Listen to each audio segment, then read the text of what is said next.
എന്ന് പറഞ്ഞ സിനിമ ഒരുപാട് ബുദ്ധിമുട്ടി ചെയ്തൊരു സിനിമ. എനിക്ക് ആ പടം ഇറങ്ങുന്നതിനൊക്കെ മുന്നേ എനിക്കറിയാം ഇതൊരു ക്ലാസിക് ആയിരിക്കും സിനിമ. 2018 വളരെ ക്ലിയർ ആയിട്ട് എനിക്ക് അറിയാം അത്രയും എഫേർട്ട് ഉണ്ട് ആ പടത്തിനോട്.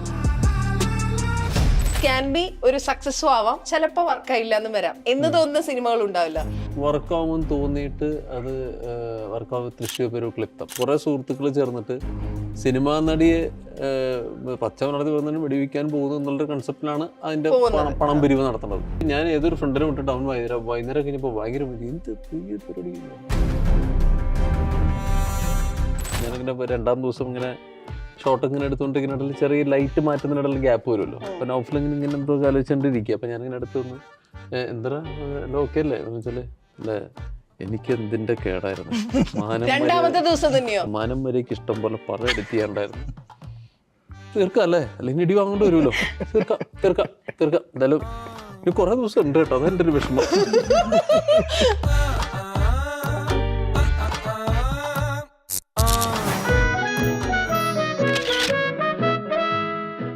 നൈറ്റ് റൈഡേഴ്സ് എന്ന ഏറ്റവും പുതിയ സിനിമയുടെ വിശേഷങ്ങൾ പറയാൻ അതിൽ നിന്ന് 3 ആർട്ടിസ്റ്റുകൾ, Rony David, Meenakshi and Sinil. Welcome to lights camera talk. ഇതിനെക്കുറിച്ച് പറഞ്ഞു തുടങ്ങുന്നതിന് മുമ്പ് ഞാൻ ഒരു കാര്യം പറയട്ടെ. ഞാൻ വളരെ ലേറ്റ് ആയിട്ടാണ് പഴഞ്ചൻ പ്രണയം കണ്ടത്.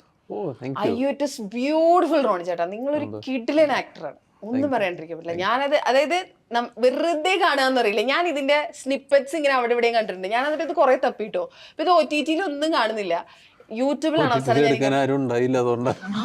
എങ്ങും കാണുന്നില്ല. അതെ, ഇതിന്റെ ചെറിയ ചെറിയ കഷ്ണങ്ങൾ കണ്ട് ഇഷ്ടപ്പെട്ടിട്ടാണ് ഈ സാധനം തപ്പിയത്. അവസാനം തപ്പി പിടിച്ച ഒരു ദിവസം എവിടെയോ ഞാനിങ്ങനെ കണ്ട് യൂട്യൂബിൽ ഇട്ടിരുന്ന് നല്ല സിനിമയായിരുന്നു. അതെ, എല്ലാരും നന്നായിട്ട് ചെയ്തിട്ടുണ്ടെന്നാ.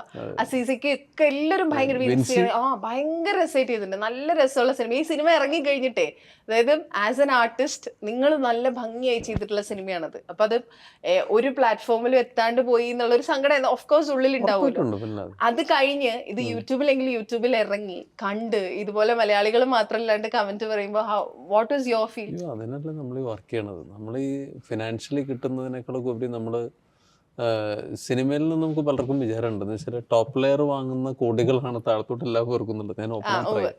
അപ്പൊ അതല്ല, നമ്മൾ ഒരു പാഷൻ റിലേറ്റഡ് ആയിട്ട് നമ്മൾ വർക്ക് ചെയ്യുന്നവർക്ക് ഇതാണല്ലോ നമ്മുടെ ഊർജ്ജം എന്ന് പറയുന്നത്. Appreciation is biggest another investment. അപ്പോൾ നിങ്ങൾ അപ്രിഷിയേറ്റ് ചെയ്യുമ്പോൾ വെച്ചാൽ okay fine, I have to do better, അല്ലെന്നുണ്ടെങ്കിൽ ഐ വിൽ ഡു ബെറ്റർ എന്നുള്ള ആ ഒരു കോൺഫിഡൻസ് നമുക്ക് വരികയാണല്ലോ. ഇപ്പോൾ വാഴ അല്ലെന്നുണ്ടെങ്കിൽ സിനിലിൻ്റെ വർക്കുകൾ, അപ്പം നമ്മൾ അതാണല്ലോ അതിൽ നന്നായിരുന്നു എന്ന് പറയുമ്പോൾ കൊള്ളാം, അപ്പം I am getting appreciated, I will do much better എന്നുള്ള അങ്ങനെ പറഞ്ഞത് കേട്ടതിൽ ഭയങ്കര സന്തോഷം തോന്നിയ ഒരു കമന്റ് എന്തായിരുന്നു അബൌട്ട് പഴഞ്ചൻ പ്രണയം? എൻ്റെ അമ്മ എൻ്റെ അടുത്ത് ഇങ്ങനെ കണ്ണൂർ സ്കോഡ് കഴിഞ്ഞിട്ടാണ് പഴഞ്ചൻ പ്രണയം വരുന്നത്. കണ്ണൂർ സ്കോഡ് സെപ്റ്റംബറിൽ നവംബറിലാണ് വരുന്നത്. ഇത് പെട്ടുപോയത് ഞാൻ കയ്യും കാലും പിടിച്ച് പറഞ്ഞാണ് ഫാലിമയുടെയും കാതലിന്റെ മുന്നിലാണ് പഴഞ്ചൻ പ്രണയം ഇറങ്ങുന്നത്. അപ്പം ഞാൻ തലങ്ങും വിലങ്ങും എന്താ പറയുക, അത് വിൻസിക്ക് ഇങ്ങനെ ആ സമയത്തൊന്നും തിരക്കിട്ട് വിൻസി വന്നില്ല. അപ്പം ഞാൻ എല്ലാ തിയേറ്ററുകളിലും ഞാൻ ഓടുക, ആരുമില്ല കൂടെ, അസീസും ഇല്ല. അപ്പം 3 ക്യാരക്ടേഴ്സാണല്ലോ മെയിനായിട്ടുള്ളത്. അപ്പം ഞാനിങ്ങനെ ഓടുകയാണ്. പക്ഷേ ഈ പടം ഇങ്ങനെ വീടിന് എൻ്റെ കൺമുന്നിൽ കൊണ്ട് കാണാം, പടങ്ങൾ ആളില്ലാതെ ഇങ്ങനെ. പക്ഷെ എന്ത് ചെയ്യാൻ പറ്റും, ഇങ്ങനെ നമ്മളത് കണ്ടു പിന്നെ ഒന്നര ആഴ്ച കഴിഞ്ഞപ്പോൾ പോയി. അപ്പോൾ വനിതാ തിയേറ്ററുകാരൊക്കെ പറഞ്ഞു നല്ല പടം കേട്ടോ, അത് കയറി നിങ്ങൾ എന്തെങ്കിലുമൊക്കെ ചെയ്യണം കേട്ടോ, നമുക്ക് ചെയ്യാൻ പറ്റുന്നതിന് പരിധി ഉണ്ടല്ലോ. അമ്മ എൻ്റെ അടുത്ത് പറഞ്ഞാൽ എനിക്ക് കണ്ണൂർ സ്കോളിലൊക്കെ എനിക്ക് ഇഷ്ടപ്പെട്ടു നിൻ്റെ ക്യാരക്ടറാണ്. എസ്പെഷ്യലി അത് അച്ഛനായിട്ടുള്ള റിലേഷൻ കാരണമാണ് അത്രയും നമുക്ക് അയാളെ കൂടുതൽ ഇഷ്ടപ്പെടാൻ കാരണം. അത് ഒരു പ്രത്യേക ടൈപ്പ് ക്യാരക്ടറോ, പുള്ളിയുടെ ക്യാരക്ടറൊക്കെ നമുക്ക് എവിടേക്കോ കണ്ടിട്ടുള്ള സത്യം. പുള്ളിയുടെ കാട്ടയൊക്കെ ഭയങ്കര രസമാണ്. അപ്പൊ ഇറ്റ്സ് ഇൻ യൂട്യൂബ്, ഇനി ഇതുവരെ കണ്ടിട്ടില്ലെങ്കിൽ ഇത് കാണട്ടെ. It's A beautiful cinema. Thank me later. കുഞ്ഞെ, കണ്ടിട്ട് മനസ്സിലായില്ല, നൈറ്റ് റൈഡേഴ്സിൽ കണ്ടിട്ട് മനസ്സിലായില്ല ഇത് ഏതാ നായിക. അവസാനമാണ് മീനാക്ഷി ഉണ്ണികൃഷ്ണൻ എന്ന് പറഞ്ഞപ്പോ നമ്മൾ നേരെ വാഴയിലേക്കൊക്കെ പോകുന്നത്. അതെന്താ കാര്യം എന്ന് വെച്ചാ അതിലെ അത് ആക്ച്വലി ഒരു കോംപ്ലിമെന്റ് ആണ് ആ ഒരു ആക്ടറിന്. കാരണം കണ്ടു കഴിഞ്ഞാൽ നിങ്ങൾ അങ്ങനെ മീനാക്ഷി അങ്ങനത്തെ ഒരാളാണ്, ഒരു ടോം ബോയ്സ് ഫീലുള്ള ആളാണെന്ന് തോന്നുന്നു. പക്ഷെ coming to your Instagram profile ഭയങ്കര ഫെമിനിൻ ഫീൽ ഉള്ള, അതായത് മറ്റേ സാരി കൊടുത്ത് പൊട്ടൊക്കെ തൊട്ട് മറ്റേ എസ്തെറ്റിക് ഫോട്ടോ ഇടുന്ന ഒരാളാണ് അല്ലേ? ആ സത്യം, പക്ക നാട്ടുമ്പുറം ഒരു ഭയങ്കര എസ്തെറ്റിക് സംഭവമാണ്. അപ്പൊ how did this happen to you? അതാണ് ഇപ്പൊ എല്ലാരും പറയുന്നത്. ആ പാട്ട് ഞങ്ങളുടെ ഇറങ്ങിയപ്പോൾ ഇത് ആ വാഴയിലെ കുട്ടിയാണോ എന്നുള്ള ചോദിക്കുന്നുണ്ട്. വാഴയ്ക്ക് വേണ്ടി ഞാൻ മുടി മുറിച്ച, ഞാൻ ടോം ബോയ്സ് ആളെ അല്ല. പറഞ്ഞ പോലെ തന്നെ കുറച്ച് ഫെമിനിൻ എനർജി ഒക്കെ ഉള്ളതാണ്. അപ്പൊ വാഴ കഴിഞ്ഞ് എനിക്ക് വന്നുകൊണ്ടിരുന്ന പടങ്ങളെല്ലാം കുറച്ച് ടോം ബോയ്സ് തന്നെ ഇങ്ങനെ വന്നുകൊണ്ടിരിക്കുകയായിരുന്നു. അപ്പൊ അതിൻ്റെ ഇടയ്ക്ക് വന്നതാണ് നൈറ്റ് റൈഡേഴ്സ്. അപ്പോൾ എന്നെ അട്രാക്ട് ചെയ്തതും അതാണ്, ഡിഫറെൻ്റ് ആയിട്ട് പിടിക്കാനാണ് എപ്പോഴും ഞാൻ ശ്രമിക്കാറ്. അപ്പോൾ നൈറ്റ് റൈഡേഴ്സ് വന്നു, കയറി പിടിച്ചു. എന്നിട്ട് എങ്ങനെയുണ്ട് ഇപ്പൊ? നന്നായിട്ടുണ്ട്. അവരെല്ലാരും പറഞ്ഞു ഇതിലെല്ലാം ഉണ്ട്, ഹൊറർ ഉണ്ട്, കോമഡി ഉണ്ട്, ഫാന്റസി ഉണ്ട്, റൊമാൻസ് ഉണ്ട്, റൊമാൻസ് ഉണ്ട്, എല്ലാം ഉണ്ട്. എങ്ങനെയുണ്ട്? അതാണ് ഇത് നമ്മളുടെ ഒരു പടം എന്ന് പറഞ്ഞാൽ ഒരു തിയേറ്ററിക്കൽ എക്സ്പീരിയൻസ് ഒക്കെ തരുന്ന ഒരു നല്ല പടമാണ്.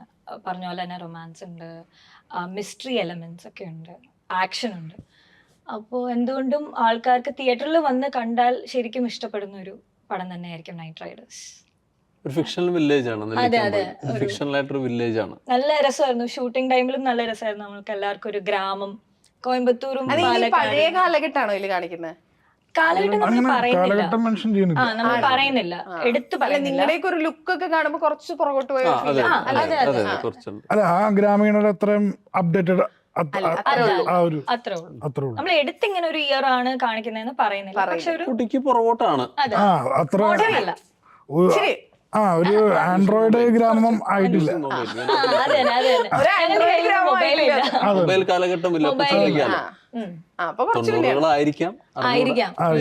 അപ്പൊ നിങ്ങളോട് ഇത് കഥ പറയുമ്പോ ഈ സാധനം പറഞ്ഞിട്ട് അല്ല, അത് തന്നെ. ഇപ്പൊ നമുക്ക് ആ ഒരു 2000 ആന്ന് പറഞ്ഞാൽ മാത്രമല്ലല്ലോ നമുക്ക് കഥയുടെ ഒരു ഫ്ലോ നമുക്ക് കേൾക്കുമ്പോൾ മനസ്സിലാവും ഇത് ഓക്കെ അങ്ങനത്തെ ഒരു ടൈപ്പാണ്.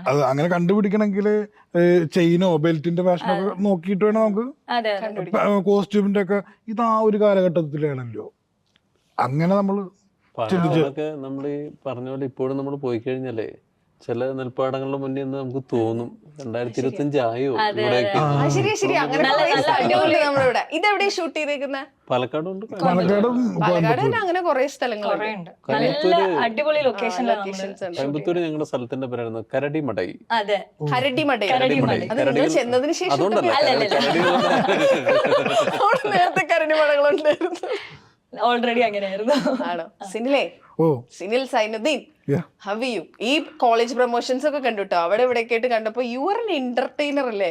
ആ മറ്റേ ഇതിന്റെ തുടക്കത്തിൽ പൂജയുടെ സമയത്തൊക്കെയുള്ള വീഡിയോസിലൊക്കെ ഇല്ലേ, എല്ലാത്തിനും എവിടെ ഏത് സ്റ്റേജിൽ തന്നാലും ആ സ്റ്റേജ് എടുക്കാനുള്ള ഒരു സാധനം ഉണ്ടല്ലോ എപ്പോഴും, അല്ലെ? സ്റ്റേജ് നിങ്ങളങ്ങ് കൈക്കലാക്കും. അങ്ങനെയൊന്നുമല്ല, കൈക്കലാക്കല്ല, അതങ്ങനെ വന്നു നമ്മുടെ പൂർവികർ അങ്ങനെ ആയിരുന്നു. അതെ, സത്യം. ചിലപ്പോ ആ ബ്ലഡിന്റെ ഒരു സാധനം നമുക്ക് സ്റ്റേജിൽ അത് വന്നു പോകുന്ന ഒരു സംഭവമാണ് അത്.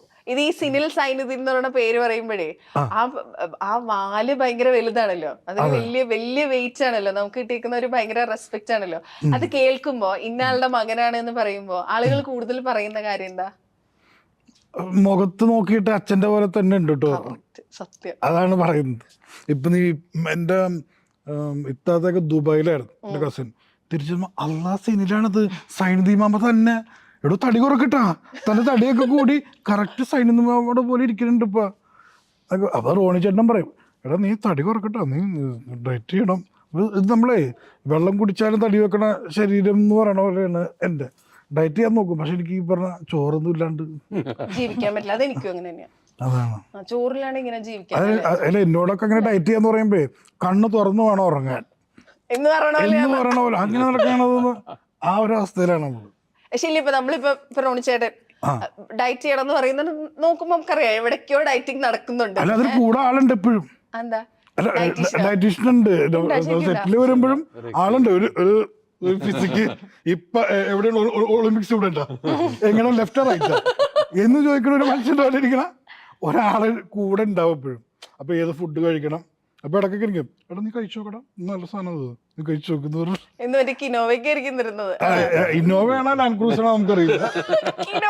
കിനോവ അതങ്ങനെ ആ നാട്ടിൽ പറഞ്ഞാൽ മതി. ആ സംസാരം എന്റെ അടുത്ത് സംസാരിക്കാൻ നിങ്ങൾ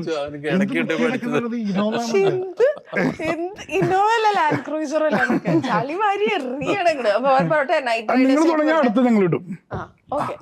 നമുക്കൊരു സഹകരണ പ്രസ്ഥാനം നൈറ്റ് റൈഡേഴ്സിനെ കുറിച്ച് പറ. നൈറ്റ് റൈഡേഴ്സിനെ പറ്റി പറയുകയാണെങ്കിൽ എന്തായാലും ഇതേവരെ വരാത്തൊരു സിനിമയായിരിക്കും ഇങ്ങനത്തെ ഒരു സിനിമ. കാരണം ഈ പറഞ്ഞ പോലെ ഒരു അപ്ഡേഷൻ അധികം വരാത്തൊരു ഗ്രാമം, അതുപോലെ തന്നെ ആ നാട്ടിലുണ്ടാവുന്ന ഒരു ഫിക്ഷണൽ വില്ലേജാണ്. അപ്പോൾ അതിൻ്റെ ഇടക്ക് കെട്ടുകഥകളൊക്കെ ഉള്ള ഒരു ഗ്രാമം. കഥകളൊക്കെ ഉള്ള സ്വന്തമായിട്ട് കുറെ പറയാൻ കുറെ കഥകളൊക്കെ ഉള്ള സ്ഥലം. ആ അപ്പം അവിടെ ഒരു സംഭവം നടക്കുമ്പോൾ ഒരു നാട്ടിലുണ്ടാവുമല്ലോ ഇങ്ങനൊരു പ്രശ്നം നടന്നു പറഞ്ഞല്ലോ. ഇപ്പോൾ ഓരോരോ റെസിഡൻഷ്യൽ അസോസിയേഷനൊക്കെ ഉണ്ടാവില്ലേ, എന്നാൽ നിങ്ങൾ ആ വഴിക്കല്, ഇങ്ങനെ ആ വഴിക്കല്, എന്നാൽ ഞങ്ങൾ കുറച്ചുപേര് ഈ വഴിക്കല്ല. അപ്പം അങ്ങനെ ഓരോ വഴിക്ക് പോകുന്ന ഓരോ പ്രായക്കാരുണ്ടാവും. 20 ആൾക്കാരുണ്ടാവും, 20കാരുണ്ടാവും, 30-35 വയസ്സുള്ള ആൾക്കാരുണ്ടാവും, 40-50 അങ്ങനെ. അപ്പം അങ്ങനെ ചില ഏജിൽ പെട്ട ആൾക്കാരെ അന്വേഷിച്ച് പോകുന്ന ചില ഗ്യാങ്ങുകളുണ്ട്. അതിൽ ഞാൻ ഷൈജൻ ഗ്യാങ് എന്ന് പറഞ്ഞ ഷൈജൻ ഒരു ഗ്യാങ്, പിന്നെ റോണി പേരൊക്കെ ഉണ്ട്. അല്ല ഷൈജൻ എൻ്റെ പേരാണ്, ക്യാരക്ടറിന്റെ പേരാണ് ഷൈജൻ ഗ്യാങ്. ഷൈജൻ ഒരു ഗ്യാങ്ങും. ആ ഗ്യാങ്ങിന്റെ ഒരു തലപ്പത്തിരിക്കുന്ന കാര്യങ്ങൾ പറഞ്ഞു മനസ്സിലാക്കി മുന്നോട്ട് നയിക്കുന്നത് ഷൈജനാണ്. അതുപോലെ തന്നെ റോണി ചേട്ടന്റെ, ഞാൻ അബൂക്ക, അതുപോലെ തന്നെ നമ്മുടെ നസീർ സംക്രാന്തി, നസീറൊക്കെ ഞങ്ങൾ 3 പേര് ഒരു ഗ്യാങ് ആണ്. അപ്പൊ ഞങ്ങള് സമപ്രായക്കാരായിട്ടാണ്. എന്നെ പിടിച്ച് വേറെ ഗെറ്റപ്പിലൊക്കെയാണ്, എന്നെ കണ്ടാലും മനസ്സിലാവില്ല. മനസ്സിലാവില്ല എന്നെ പ്രായമാക്കിയിട്ടുണ്ടെന്നൊക്കെ. കണ്ടാലും മനസ്സിലാവില്ല. റോണിജന്റെ ഇതില് ഞാൻ അധികം അങ്ങനെ ഹ്യൂമർ പരിപാടി ചെയ്താൽ അധികം അങ്ങനെ കണ്ടിട്ടില്ല. ഇതിനകത്ത് ഞാൻ കണ്ടു പേടിക്കണ സാധനം. പിന്നെ പുള്ളി നമ്മുടെ സെറ്റിലൊക്കെ വെച്ച് എല്ലാവരും ചിരിക്കായിരുന്നു. പുള്ളി കിളി പോയിട്ടിരിക്കുന്ന ഒരു അവസ്ഥയൊക്കെ ഉണ്ട്.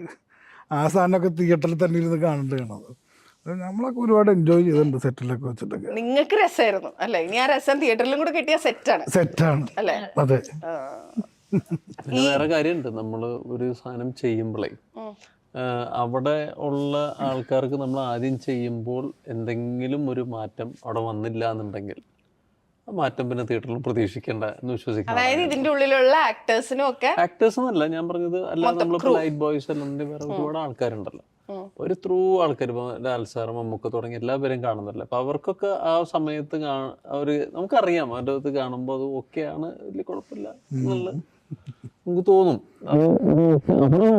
അവിടെ വർക്കായില്ലെങ്കിൽ തിയേറ്ററിൽ വർക്കാവാൻ ചാൻസസ് വളരെ കുറവാണ്. അതിന്റെ ഓപ്പോസിറ്റ് സംഭവിക്കുകയില്ല. എൻ്റെ ഉള്ളിൽ ഇപ്പൊ ഞാനിപ്പോ ഒരു എക്സാമ്പിൾ പറയുന്നുണ്ടെങ്കിൽ, ഇപ്പൊ ഉണ്ട എന്ന് പറഞ്ഞ സിനിമ ഒരുപാട് ബുദ്ധിമുട്ടി ചെയ്തൊരു സിനിമയാണ്. ഒരുപാട് ലൊക്കേഷൻസ്, ഒരുപാട് എനിക്ക് ആ പടം ഇറങ്ങുന്നതിനൊക്കെ മുന്നേ എനിക്കറിയാം ഇതൊരു ക്ലാസിക് ആയിരിക്കും സിനിമ. എന്തുമാത്രം തിയേറ്ററിൽ ഓടും, എന്തുമാത്രം നമുക്ക് ഇഷ്ടപ്പെടും എന്ന് എനിക്ക് അറിഞ്ഞൂടാ. കാരണം സ്ലോ പേസ്ഡ് സിനിമയാണ്. പക്ഷെ ഇത് മലയാള സിനിമയിൽ ഒരു മാറുന്നില്ല. ഒരു ക്ലാസ് 2018 വളരെ ക്ലിയർ ആയിട്ട് എനിക്ക് അറിയായിരുന്നു. ഞാൻ ഇന്നും എൻ്റെ മുമ്പുള്ളൊരു പ്രസിഡന്റ് ഇന്റർവ്യൂവിൽ ഞാൻ കൃത്യമായിട്ട് പറഞ്ഞിട്ടുണ്ട്, ഇത് മലയാള സിനിമയിലെ നാഴികക്കല്ലായിരിക്കും സിനിമ എന്ന്. എനിക്ക് അത്രയും കോൺഫിഡൻ്റ് ആയിരുന്നു 2018. അത്രയും എഫേർട്ട് ഉണ്ട് ആ പടത്തിന്. അത് നമുക്ക് എനിക്ക് തോന്നുന്നത് ഒരു ഏക്കറക്കണക്കിന് സ്ഥലം വരെ ഒരു ഏക്കറൊന്നുമല്ല, അതിൽ കൂടുതലുണ്ട്. അപ്പൊ അത് അവിടെയുള്ള വെള്ളം കെട്ടി നിർത്തുന്നു, പിന്നെ അത് വീണ്ടും കായലോട്ട് ഒഴുകുന്നു, വീണ്ടും ഫ്രഷ് വെള്ളം അടിക്കുന്നു. നിങ്ങളൊക്കെ വെള്ളത്തിൽ കളിക്കുന്നു. അല്ല ഞാനൊന്നല്ല, അതിനകത്ത് ഏറ്റവും കഷ്ടപ്പെട്ടത് സുധീഷ് ഏട്ടൻ. അല്ല ചാക്കോച്ചൻ ഇതിന്റെ അകത്താണല്ലോ, റൂമിനകത്താണ്. ആസിഫ്, ലാലങ്കിള്, ടോവി, പിന്നെ നരേന്റെ ഒക്കെ ഇൻട്രോ എന്ന് വെച്ചാല് മറ്റേ ബോട്ടിൽ കിട്ടുന്ന സമയത്ത് അപർണ ബാലമുരളി പറയായിരുന്നു അവിടെ ചെസ്റ്റ് ഇൻഫെക്ഷൻ എന്നൊക്കെ പറഞ്ഞ ഈ കഫക്കെട്ട് ചെസ്റ്റ് ഇൻഫെക്ഷൻ ഓരോരുത്തർക്ക് മാറി വന്നോണ്ടിരിക്കുകയായിരുന്നു. ചില പടങ്ങൾ നമുക്ക് തോന്നും, പക്ഷെ അത് അപ്പൊ നമ്മള് ബാക്കി പടങ്ങളെ മാറ്റി നിർത്തി പറയല്ല, പക്ഷെ എന്നാലും ചില പടങ്ങൾ നമുക്ക് തോന്നും ഒരു ഭയങ്കര കോൺഫിഡൻസ് ഉണ്ട്. നമുക്ക് അതിന്റെ ഒരു മേക്കിംഗ് പരിപാടി കാര്യങ്ങളൊക്കെ വരുമ്പോൾ നമ്മൾ എല്ലാവരുടെ അടുത്തും നമുക്കത് പുറത്ത് പറയാൻ പറ്റില്ല. പക്ഷെ നമ്മളെന്നാലും വളരെ നമ്മുടെ ഉള്ളിൻ്റെ ഉള്ളിൽ ഞാൻ വീട്ടിൽ പറയും ഇത് ഓക്കെയാണ്.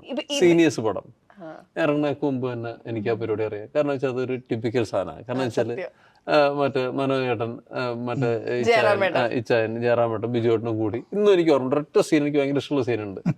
മറ്റേ ബിജുവേട്ടൻ പോണ സമയത്ത് ഇവൻ എങ്ങോട്ടാണ് വോളിബോളൊക്കെ ആയിട്ട് കണക്ക് പോകുന്നത്. എടാ അത് വോളിബോൾ അല്ലടാ അവന്റെ വയറാണ്. മനസ്സിലായി? ആ ഒരൊറ്റ സീനിൽ ആ പടം ഉണ്ട്, വോളിബോൾ. പിന്നെ അന്ന് ഇവിടെ മഹാരാജ സ്കൂളിന്റെ മുന്നില് വോളിബോൾ കളിയാ. അതൊക്കെ ഷൂട്ട് ചെയ്യണ സമയത്ത് എന്ന് പറഞ്ഞാൽ ഒച്ചപ്പാട് ബഹളം എന്ന് പറഞ്ഞാൽ. അപ്പൊ നമുക്ക് അത്രയും സച്ചേട്ടൻ സേതുവേട്ടന്റെ കോമ്പിനേഷൻ. ട്രാഫിക് എടുക്കുമ്പോൾ തന്നെ രാജേഷേട്ടൻ ഓരോ സാധനവും നമ്മൾ ഇതിന്റെ കുറച്ച് സീൻസ് കാണുമ്പോൾ എനിക്കറിയാം ഇതൊരു ചരിത്രമാകുന്ന സിനിമയാണ്. ഇതേ സാധനം നേരെ തിരിച്ചു വരുമല്ലോ. അതായത് ചിലപ്പോ അതിന്റെ ഷൂട്ടിന്റെ സമയത്തൊന്നും നമുക്കൊരു ഐഡിയ ഉണ്ടാവില്ല. ദിസ് ക്യാൻ ബി ഒരു സക്സസ്ഫുൾ ആവാം, ചിലപ്പോ വർക്കായില്ല എന്നും വരാം എന്ന് തോന്നുന്ന സിനിമകൾ ഉണ്ടാവില്ല. അങ്ങനെ ഒരു സിനിമ തോന്നി എനിക്ക്. ഞാൻ വർക്കാവുമെന്ന് പ്രതീക്ഷിച്ചിട്ട് തിയേറ്ററിൽ വർക്കാവാതെ പോയി ഒരുപാട് എഫേർട്ട് ഇട്ട സിനിമ നല്ല നിലയുള്ള രാത്രി. ഇപ്പൊ അത് പിന്നെ അത് പലരും ചേട്ടാ അത് കിണ്ണം കാച്ചി പടമായിരുന്നിട്ട് അതിന്റെ ഫസ്റ്റ് ഹാഫൊക്കെ ഒരുപാട് പേര് ഇപ്പൊ ബിബിൻ ജോർജ് പറഞ്ഞൊരു പടമാണ്, സഞ്ജയേട്ടൻ, റൈറ്റർ സഞ്ജയേട്ടൻ. ഫസ്റ്റ് ഹാഫൊക്കെ എന്ത് രസമായിരുന്നു. സെക്കൻഡ് ഹാഫാണ് കുറച്ച് ഒരു ഇത്, പക്ഷെ എന്നാലും ഭയങ്കര ഡിഫറെൻ്റ് ഒരു സിനിമയാണ്. സുഹൃത്തുക്കൾ പോകുന്നു, പോയി കഴിഞ്ഞ് പിന്നെ അവിടെ ചെല്ലുമ്പോൾ മനസ്സിലാവും ഓരോരുത്തർക്കും ഓരോ എയിം വെച്ചിട്ടാണ് അവിടെ വന്നിരിക്കുന്നത്. അതൊക്കെ അവിടെ ചെന്ന് രണ്ടെണ്ണം അടിച്ച് കഴിയുമ്പോൾ ഓരോരുത്തരായിട്ട് പുറത്തേക്ക് വിടാൻ തുടങ്ങുള്ളൂ. അല്ല ഞാൻ ചോദിച്ചേ, പൂർണ്ണമായിട്ട് തെറ്റിപ്പോയി. ഈ ഒരു കൺഫ്യൂഷനിൽ നിന്നിട്ട് വൻ സക്സസ് ആയി മാറിയ സിനിമകൾ ഉണ്ടാവുമല്ലോ, വർക്കാവോ ഇല്ലയോ എന്നുള്ള ഡൗട്ടില്, അതേതാ? അങ്ങനെ ഒരെണ്ണം ചോദിച്ചാൽ ഏതാ പറയാ? അങ്ങനെ ഒരു പടം എനിക്ക് ഉണ്ടായിട്ടില്ല. അല്ല ഇത് എത്ര വർഷത്തെ എക്സ്പീരിയൻസ് അല്ല അങ്ങനത്തെ ഒരു പടം എനിക്ക് പിന്നെ എനിക്ക് അതുപോലെ തന്നെ വർക്കാവുമെന്ന് തോന്നിയിട്ട് അത് വർക്കാവ് തൃശ്ശൂർ പേര് ക്ലിപ്തം. അത് ബേസിക്കലി കുറെ പേർക്ക് അതിൻ്റെ ഒരു ആ ഒരു നോട്ട് അവർക്ക് ഒട്ടും പിടിച്ചില്ല. എന്ന് വെച്ചാൽ കുറെ സുഹൃത്തുക്കൾ ചേർന്നിട്ട് സിനിമാ നടിയെ പച്ചമലർത്തി പോകുന്നതിന് വെടിവെക്കാൻ പോകുന്നു എന്നുള്ളൊരു കൺസെപ്റ്റിലാണ് അതിൻ്റെ പണം പിരിവ് നടത്തുന്നത്. ആ കൺസെപ്റ്റ് ഞാൻ ഏതൊരു ഫ്രണ്ടിനെ വിട്ടിട്ട് അവൻ വൈകുന്നേരം കഴിഞ്ഞപ്പോൾ ഭയങ്കര എന്ത് ഈ പരിപാടി അല്ല ഞാൻ അതിൻ്റെ ഒരു തമാശ പടം എൻ്റെ ഫാമിലി എടുപ്പ് ഭയങ്കര സീരിയസ്. സോറി ഞാൻ ഇപ്പോൾ പറഞ്ഞ തെറ്റായിപ്പോയി നമ്മൾ എടുത്തു പിന്നെ വലിച്ചു. ഇതുപോലെ ഒരുപാട് ഓഡീഷൻസ് ഒക്കെ കഴിഞ്ഞിട്ട് ഇപ്പൊ ഞാൻ എവിടെയോ പറഞ്ഞു കേട്ടത് മീനാക്ഷിന് ഒരുപാട് റിജക്ഷൻ ഒക്കെ കിട്ടിയിട്ടാണ് അവസാനം വാഴയാണെങ്കിലും വാങ്കാണെങ്കിലും ഒക്കെ വാങ്കാണെങ്കിലും ഒക്കെ സംഭവിക്കുന്നത്. അല്ലെ? വാങ്ക് കഴിഞ്ഞിട്ടാന്ന് തോന്നുന്നല്ലേ പിന്നെ ഓഡീഷൻസ് ആക്ടിവേറ്റ്. ഓക്കെ, അത് കഴിഞ്ഞാണ് വാഴ സംഭവിക്കുന്നത്. ഇപ്പൊ വാഴ കഴിഞ്ഞു, മൂവീസ് പയ്യെ വന്നു തുടങ്ങിയല്ലോ. How does that feel? ആ ഒരു ഫീൽ ഉണ്ടല്ലോ, നല്ല ഫീലിംഗ് തന്നെയാണ്. വാങ്കിലേക്ക് വരുന്ന ഞാൻ കുസാറ്റിൽ പഠിക്കുമ്പോൾ 3rd ഇയറിലാവുമ്പോൾ എൻ്റെ ഒരു ഫോട്ടോ കണ്ടിട്ട് അനീഷ് ഉപാസന പറഞ്ഞിട്ട് ചേട്ടൻ വിളിക്കുന്നു. അപ്പോഴാണ് വാങ്കിലേക്ക് വരുന്നത്. അപ്പോൾ ഒന്നും എനിക്ക് അഭിനയിക്കാൻ അറിയോ അങ്ങനെ ഒന്നും എനിക്ക് അറിയത്തില്ല. സിനിമയെ കുറിച്ച് അധികം ഒന്നും. അപ്പൊ ആക്ടിംഗ് പ്ലാൻ ഇല്ലായിരുന്നു? ഇല്ല അങ്ങനെ ഒരു പ്ലാൻ ഉണ്ടായിരുന്നില്ല. അപ്പൊ വാങ്കിൽ കയറിയപ്പോഴാണ് എനിക്ക് എന്തോ ഒരു ഇതിനകത്തൊരു ഇൻട്രസ്റ്റ് തോന്നിയിട്ട് സീരിയസ് ആയിട്ട് കാണാൻ തുടങ്ങി. അപ്പോൾ ലോ കഴിയട്ടെ, കോളേജ് കഴിഞ്ഞിട്ട് ഇതിൽ നോക്കാം എന്നുള്ള ആ ഒരു ടൈമിൽ 2-3 ഓഡിഷൻസിനൊക്കെ പോയിട്ടുണ്ട്, റിജക്ഷൻ ഒക്കെ കിട്ടിയിട്ടുണ്ട്. അപ്പൊ അതാണ് അപ്പൊ നമുക്ക് ശരിക്കും ഒരു ആഗ്രഹം അപ്പോഴൊക്കെയാ വരുന്നത്, കൊറോണ ഒക്കെ കഴിഞ്ഞിരിക്കുന്ന ഒരു ടൈം. അങ്ങനെ ഒരു ഓഡിഷന് പോയപ്പോഴാണ് വാഴ സംഭവിക്കുന്നത്. അതെ. ഈ ഓഡീഷൻസിന് ഇപ്പൊ ഇതേപോലെ തന്നെ ഓഡീഷൻസിന് പോയി സിനിമയ്ക്ക് വേണ്ടി ട്രൈ ചെയ്യുന്ന കുട്ടികൾ ഉണ്ടാവുമല്ലോ, അവരോട് എന്താ പറയാ? അതായത് ഈ somebody is coming and telling you ഞാനിങ്ങനെ ഓഡീഷൻസിനൊക്കെ പോകണ്ടേ, എങ്ങനെയാ ഇത് ക്രാക്ക് ചെയ്യാന്ന് ചോദിച്ചാൽ എന്താ പറയാ? അതിന് എനിക്കങ്ങനെ പറയാനായിട്ട് അറിയത്തില്ല. ഇതൊരു എന്താ പറയാ, ലക്കാണോന്ന് ചോദിച്ചാൽ ലക്കും ഉണ്ട്, അതേസമയം നമ്മൾ വർക്കും ചെയ്യണം. അത് രണ്ടിന്റെ ഒരു ബാലൻസിലാണ് ഈ പരിപാടി നടക്കണമെന്നാണ് എനിക്ക് തോന്നിയിട്ടുള്ളത്. അല്ലാണ്ട് നമുക്കുള്ള സംഭവം ആണെങ്കിൽ അത് വരും. ലോയർ ആയിട്ട് പ്രാക്ടീസ് ചെയ്യുന്നുണ്ടോ?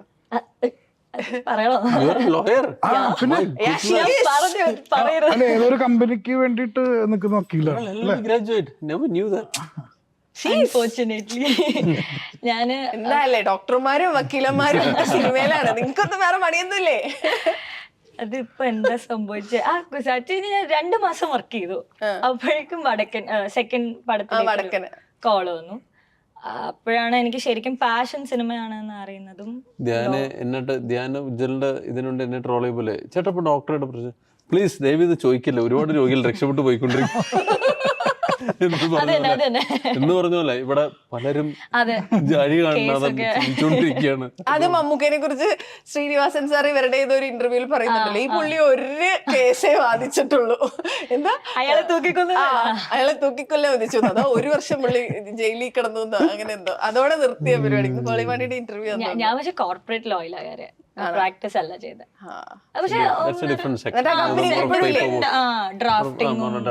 മീനാക്ഷി ആ കമ്പനിയൊക്കെ ഇപ്പോഴും ഇല്ലേ? ഉണ്ടോ? ഞാൻ പിന്നെ ആ സൈഡിലേക്ക് പോയിട്ടില്ല.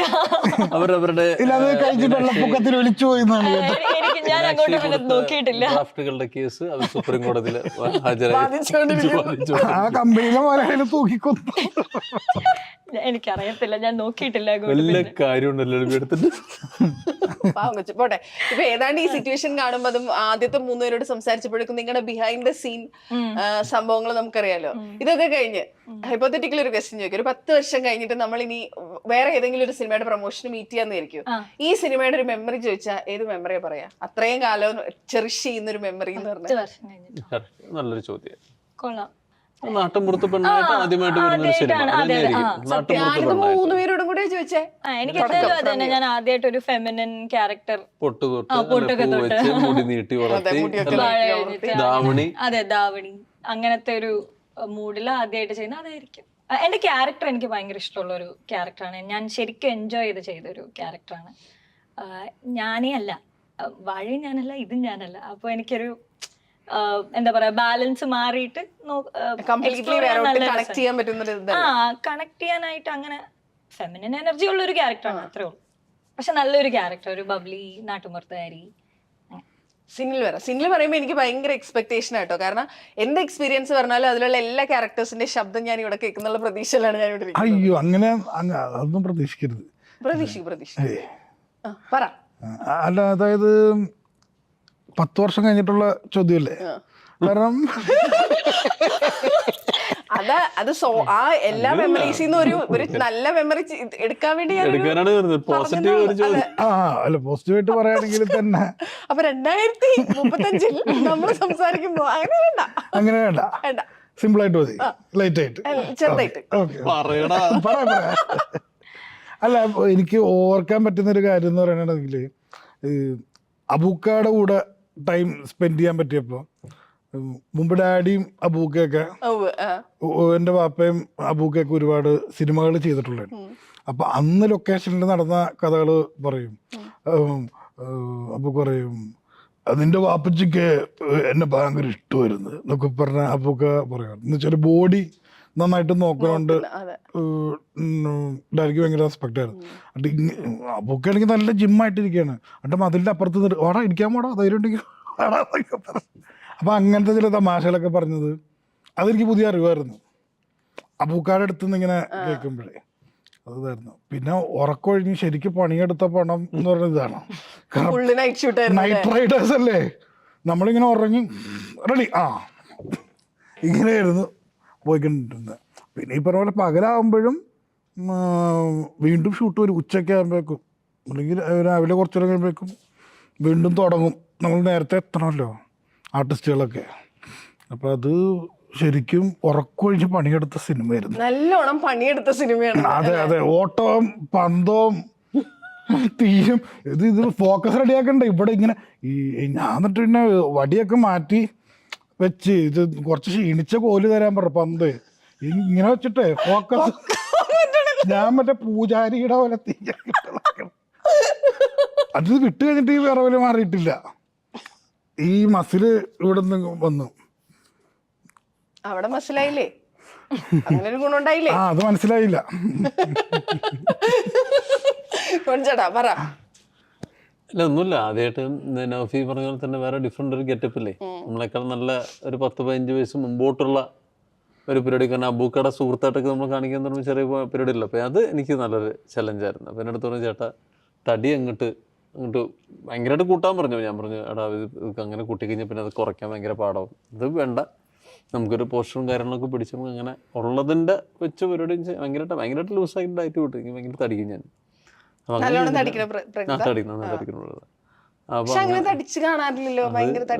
പരിധിക്കുള്ളിൽ പിടിച്ച് നിർത്തിയിട്ടാണ്. അപ്പോൾ അത് നമുക്കൊരു പോസിറ്റീവ് വെച്ചാൽ നമ്മളിപ്പോൾ ഒരു 15 വർഷം കഴിഞ്ഞ് ചെയ്യേണ്ട ഒരു ക്യാരക്ടർ അല്ലെന്നുണ്ടെങ്കിൽ 18 വർഷം കഴിഞ്ഞ് ഏജ് നമ്മുടെ 60, ഇപ്പം നമ്മൾ 40കളുടെ പകുതിയാണെന്നുണ്ടെങ്കിൽ ആ സമയത്ത് ഇപ്പോൾ ഒരു 64-65 വയസ്സുകാരനായിട്ട് ഇപ്പോൾ ചെയ്തത് എനിക്ക് ഭയങ്കര ഒരു പുതുമയായിരുന്നു. ഇപ്പോൾ ജോസഫിൽ ഗംഭീരമായിട്ട് ചെയ്തിട്ടുണ്ടായിരുന്നു. പുള്ളിക്ക് വളരെ ചെറുപ്പമാണ് പുള്ളി. അപ്പോൾ അന്ന് പുള്ളി എന്ത് രസമായിട്ട് പുള്ളി സ്കൂട്ടറിൽ വന്ന് ഇറങ്ങി. പുള്ളി ആ ഫസ്റ്റ് കേസിൻ്റെ പരിപാടി കഴിഞ്ഞ് പുള്ളി ഫസ്റ്റ് എനിക്ക് ഇന്നും ഓർമ്മയുണ്ട്. ഒരു ബീഡി എടുത്ത് പുള്ളി നിലത്തിട്ടിട്ട് പോയിട്ട് സാർ എന്ന് പറഞ്ഞിങ്ങനെ നിൽക്കുന്നൊരു സാധനം അൽമുരളിച്ചേട്ടൻ്റെ അടുത്ത്. അപ്പോൾ അവിടെ നിന്ന് മൂലേ ആ സാധനയുടെ ക്യാരക്ടർക്ക് ബിൽഡായല്ലോ. ഒരു ചേതക് സ്കൂട്ടറെന്ന് എനിക്ക് ഓർമ്മ വന്നിട്ട് ജനക്കൂട്ടത്തിന്റെ ഒരു ബാക്കിലായിട്ട് പുള്ളി പിടിച്ച് നിർത്തി കഴിഞ്ഞാൽ പുള്ളി മുരളിച്ചേട്ടനും പറയുമല്ലോ കുറച്ച് നേരമേ ഉള്ളൂ, പെട്ടെന്ന് വേണം എന്ന് പറഞ്ഞിട്ടാണ് പുള്ളി അകത്തേക്ക് പോണത്. പിന്നെ മറ്റേ ചായപാത്രം, മാവ്, കാര്യങ്ങൾ ഓരോന്നായിട്ട് പറഞ്ഞു. പിന്നെ അപ്പുറത്തെ വീട്ടിൽ ചെന്ന് കലണ്ടറിന്റെ അത് പറയുന്നുണ്ട്. അപ്പോൾ ഞാൻ അതുപോലെ തന്നെ ഇതിനകത്ത് നമുക്ക് ആ ക്യാരക്ടറിന് നൗഫിലെടുത്തുള്ള സ്ട്രെയിനും. പിന്നെ ഇതിനകത്ത് പറയാൻ പാടില്ല, എന്നാലും ഒരു തികഞ്ഞ മദ്യപാനിയായിട്ട് ഞാൻ ആദ്യമായിട്ടാണ് ചെയ്യുന്നത്. കാരണം മദ്യം ഞാൻ യൂസ് ചെയ്യുന്ന ഒരാളല്ല അങ്ങനെ ഉള്ളത്. അപ്പോൾ അപ്പൊ എൻ്റെ അടുത്ത് നൗഫൽ ഇങ്ങനെ പറഞ്ഞു, ചേട്ടാ ഇങ്ങനെ നല്ല കേട്ടോ, നിങ്ങൾ ഡീസന്റ് പരിപാടി കൂട്ടിട്ട് അങ്ങോട്ട് കൊഞ്ചാവാന്ന് പറയും, അതായേ പറ്റും. അടിച്ചു കൊഞ്ചാ. നൗഫൽ പറഞ്ഞു ചേട്ടാ കൊഞ്ചാവാന്ന് പറയും. അത് ഞാൻ പറഞ്ഞാ നീ ഒന്ന് പറഞ്ഞ അതെന്ന് പറഞ്ഞാൽ അവൻ കറക്റ്റ് ഉണ്ട് കാണിച്ചു തന്നു, ഒരു സാധനം എനിക്ക് കാണിച്ചു തന്നു. പിന്നെ ആ സാധനം ഞാൻ ആ ഒരു പരിപാടിയിൽ ഫുൾ അങ്ങ് പിടിച്ച് എന്തുമാത്രം മറക്കാണ്ടില്ല എന്നുള്ളത് നിങ്ങളെപ്പോലെ ആൾക്കാരുടെ തീരുമാനിക്കേണ്ടത്. അപ്പോൾ അത് അല്ല, തിയേറ്ററിൽ പോയി കാണുക എന്നുള്ളത് കണ്ടാൽ സന്തോഷം, കണ്ടാൽ വളരെ സന്തോഷം. അതാണല്ലോ നമ്മുടെ എല്ലാവരുടെയും ഒരു ആവശ്യം. അല്ല ആവശ്യത്തിനങ്ങനെ വരില്ലട്ടോ, നമുക്കിപ്പോൾ അങ്ങനെ നിർബന്ധം പറയാനൊന്നും പറ്റില്ലല്ലോ. ഓരോരുത്തർക്കും ഓരോ രീതിയിൽ. ചിലർ പറയും ഞാൻ ഇന്നടത്ത് വരുമ്പോൾ കാണണമെന്ന് പറയും. കണ്ടാൽ നമുക്ക് സന്തോഷം, കാരണം തിയേറ്ററിന് വേണ്ടിയിട്ടാണല്ലോ അതൊക്കെ ചെയ്യുന്നത്. അപ്പോൾ ആ ഒരു ഓഡിയൻസ് എന്നാലല്ലേ തിയേറ്ററുകൾ പോയി കഴിഞ്ഞു പിന്നെ ആ സംസ്കാരം ഇല്ലാതാവുമല്ലേ. അപ്പം അങ്ങനത്തെ ഒരു പരിപാടി ആയിരിക്കും ഒരു 10 വർഷം കഴിഞ്ഞ് ചോദിക്കുമ്പോൾ ഞാൻ ആദ്യമായിട്ട് ഏജ് ഫസ്റ്റ് പരിപാടി ചെയ്തത് നൈറ്റ് റൈഡേഴ്സ് ആണ് എന്ന്. പിന്നെ മാത്രമല്ല കുറെ കലക്കാച്ചി ഹ്യൂമർ എല്ലാവർക്കും ഉണ്ട്. ഇനിയിപ്പോൾ നൗഫൽ അദ്ദേഹത്തിന്റെ മൂർച്ചയേറിയ കത്രിക പൊട്ട് ഏതൊക്കെ ഭാഗങ്ങളെ പോയിട്ടുണ്ടെന്നുള്ളത് ഒരു കർക്കശക്കാരനെ എഡിറ്റർ ആയതുകൊണ്ട് അതിന്റെ കൃത്യതയ്ക്ക് വേണ്ടി ആരുടെയൊക്കെ വായും മൂക്കും എനിക്കറിയില്ല. അതെ, ഇവിടെ എല്ലാം കേൾക്കുന്നുണ്ട്, മുകളിലിരുന്ന് എല്ലാം ഒരാൾ കേൾക്കുന്നുണ്ട്. അതല്ല എന്നുണ്ടെങ്കിൽ എനിക്ക് ഇതിന്റെ വളരെ പോസിറ്റീവ് ആയിട്ടുള്ള ഒരു തോട്ടം എന്ന് പറഞ്ഞാൽ നൈറ്റ് റൈഡേഴ്സിനെ കുറിച്ച് തന്നെയാണ്. പിന്നെ നമ്മൾ ഇപ്പോൾ ഇതിനകത്തുള്ള ടെക്നീഷ്യന്മാരെ നമ്മളൊന്ന് മെൻഷൻ ചെയ്യണമല്ലോ. പിന്നെ നമ്മുടെ നൗഫലിനെ പോലെ തന്നെ നമ്മുടെ അഭിലാഷിൻ്റെ ഒപ്പം ഞാൻ കെട്ടിയോളം എൻ്റെ മലക DOP അഭിലാഷ് ഒപ്പം വർക്ക് ചെയ്തിട്ടുള്ളതാണ്. പിന്നെ നമുക്ക് ആരൊക്കെ